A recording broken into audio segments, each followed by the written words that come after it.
Hello, I'm Sophie, and I'm back for sharing from the book by my guru, His Eminence, the 25th Sam Tuku Rinpoche.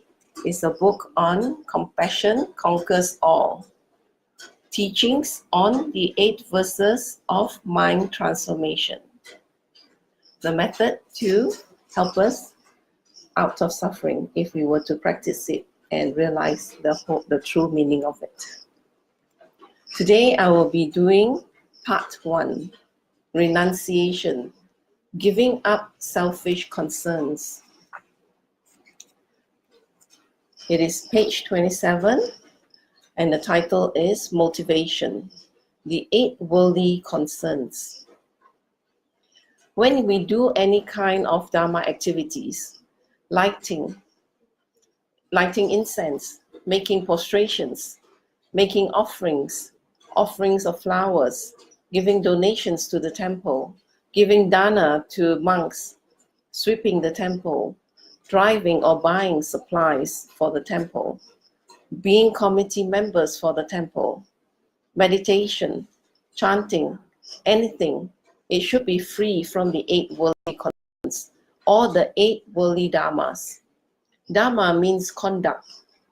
So Buddha Dharma is correct conduct. Conduct that leads to awakening. The 8 worldly concerns are to be happy when we are praised, to be unhappy when we are insulted, to be happy if we receive gifts, to be unhappy if we don't, to be happy upon achieving reputation, to be unhappy when we are unsuccessful, to be happy when we are comfortable, and to be unhappy when we are not. We should not be practicing the Dharma for these reasons at all. It will be better to memorize these 8 worldly concerns than 100 tantric practices. And I am not trying to blow your mind away. But yes, if you know the mantras and practices and all the initiations of 100 tantric deities, but you are practicing with the 8 worldly concerns, you will not achieve even 1 tantric results of 1 tantric deity. So we should memorize the 8 worldly concerns and check over and over and over again if we are free from them. And if we are not, we must work on it immediately. We must get over it. We must practice. And we must immediately get to the point where, because time is short and time is running out. So any Dharma actions should be free of those 8 worldly concerns. If our Dharma is preoccupied with them, there are many disadvantages. When we do actions with the 8 worldly concerns, the act will lead to rebirth in the lower realms, and future lives will be also spent with uncontrolled attachments like now. As a result of uncontrolled delusions, attachments, and negative states of mind, now are a sign that they have not been controlled in the past. So if they are not controlled in the past, if they were not controlled in the past, the result is that we have not gotten it under control at this time. If it is not gotten under control at this time, it can only get worse, not better. So future lives will also be spent with uncontrolled attachments. One cannot ever enter the Mahayana path. One cannot reach liberation. If you do any Dharma actions with the 8 worldly concerns, whatever practices that you do, you will not gain liberation. One will constantly experience hindrances in one's meditational practices, hindrances of laziness, sleepiness, procrastination, doubt, and instability. That is the inner level. The outer is financial problems, time constrictions, responsibilities, and so on. So when we practice Dharma in a way that the motive is not free from of the 8 worldly concerns, then the results, of course, will not be positive. While we are practicing, we will experience many inner and outer obstacles, and there will be no fruition of our practice except planting seeds for our future lives.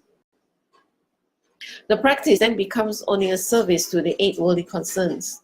What happens when you practice the Dharma with any of the 8 worldly concerns is that it actually feeds the 8 worldly concerns. How is that? You might practice the Dharma so that you will be praised. Yet the point of practicing Dharma is not to be praised and not to be recognized. The point of practicing the Dharma is to reach liberation. So if you help a Dharma center or you meditate wonderfully when there are people around, yet when no one is around you pick your teeth, then you are not practicing the Dharma with the correct motive. So when your friends are around, we raise our eyebrows, the whites of our eyes are there. We have great meditation experiences. We see lights, our hairs goes up, and our tears comes down. And if the minute our friends disappear, we go out for a coffee break. We think we are practicing Dharma for praise. No, I think we are practicing Dharma for praise. If you are practicing Dharma for praise, the very practice of Dharma leads to wanting more praise, increasing of the big ego, therefore leading you to the 3 lower realms. You may think, hey, how can practicing the Dharma leads us to the 3 lower realms? Practicing the Dharma doesn't lead you to the 3 lower realms. Your negative intent before the action leads you to the 3 lower realms. You could sweep out an old folks' home with a good motivation. May this act benefit others. That act will lead you to Buddhahood.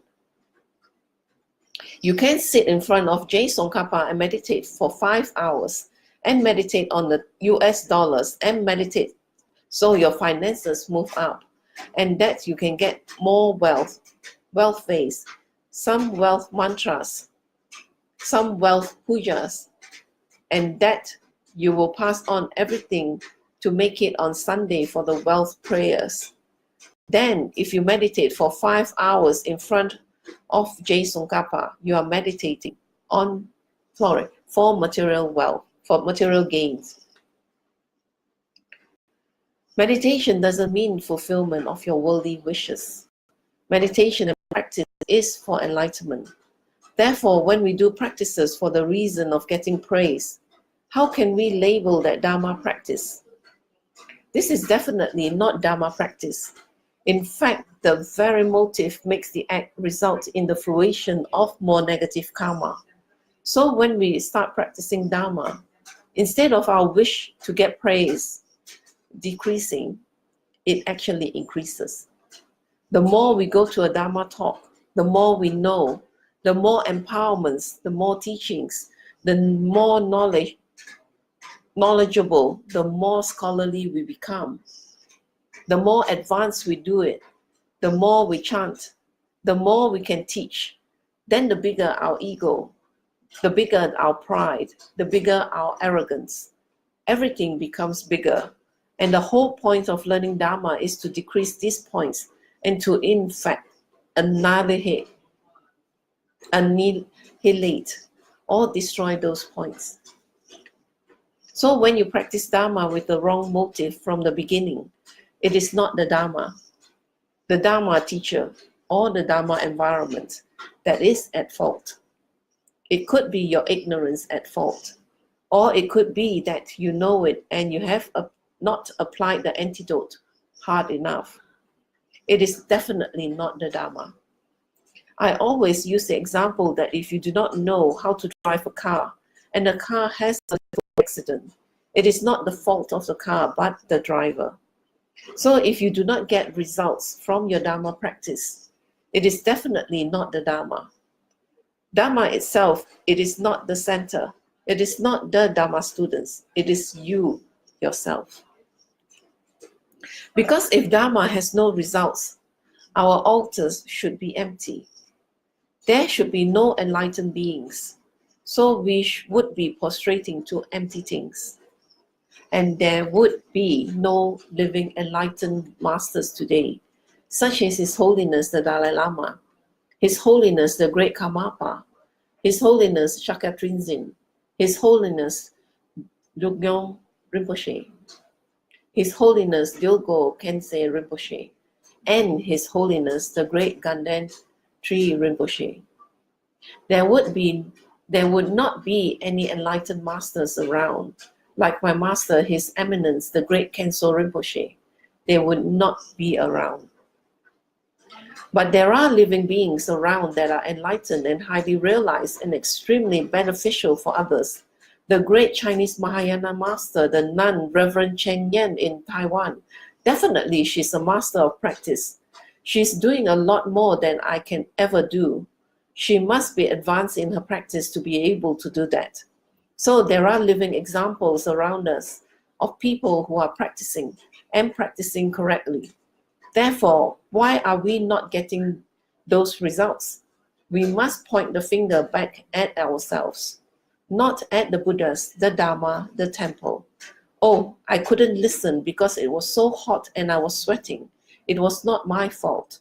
Or the Dharma teacher, or the Dharma text, or the Sangha. We must go back to the source. If the Dharma or the Dharma teachers or the Buddhas were at fault, as I said, the altars should be empty.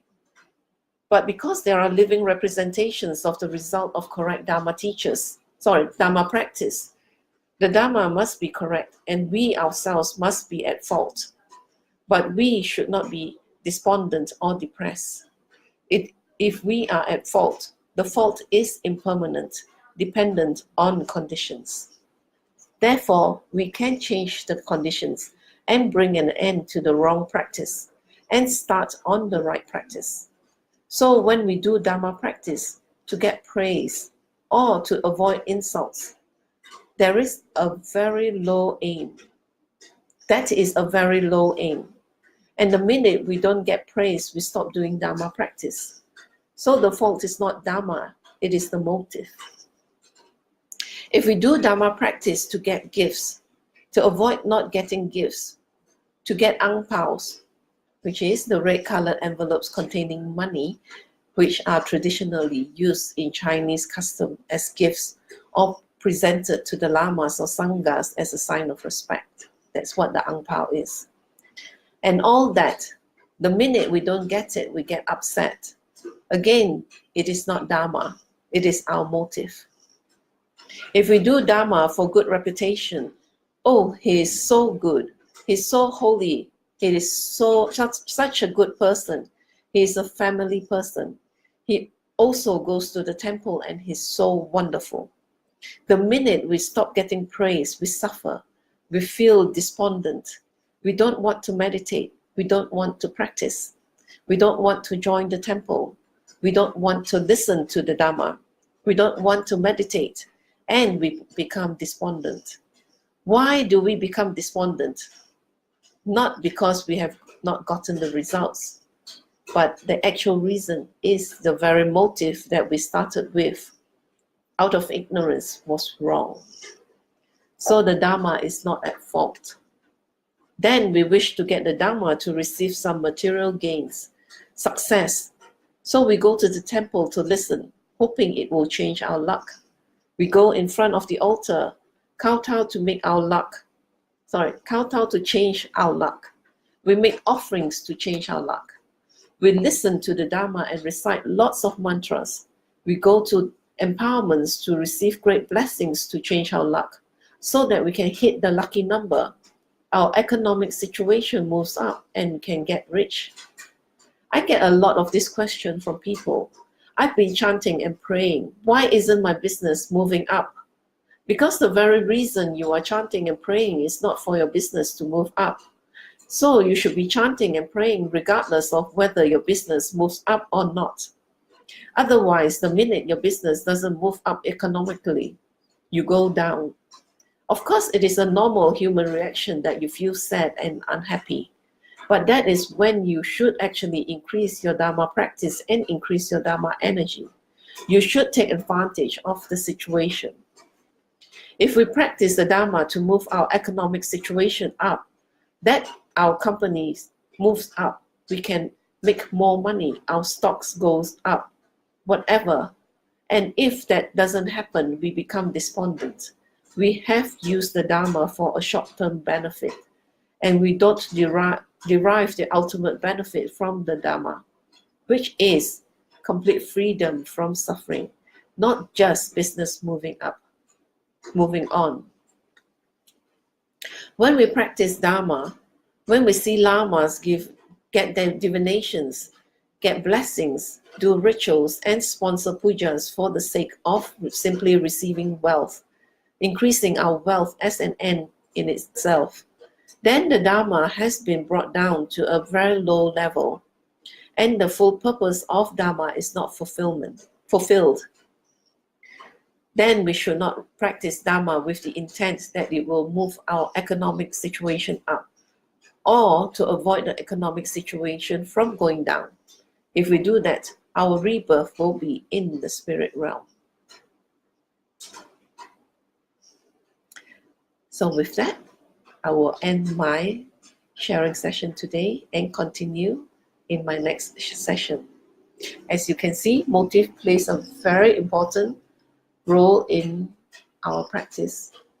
We should always have pure and good motivation that is not related to the 8 worldly concerns, which is to get praise, to get money, and to get gifts, to be successful, and to be comfortable.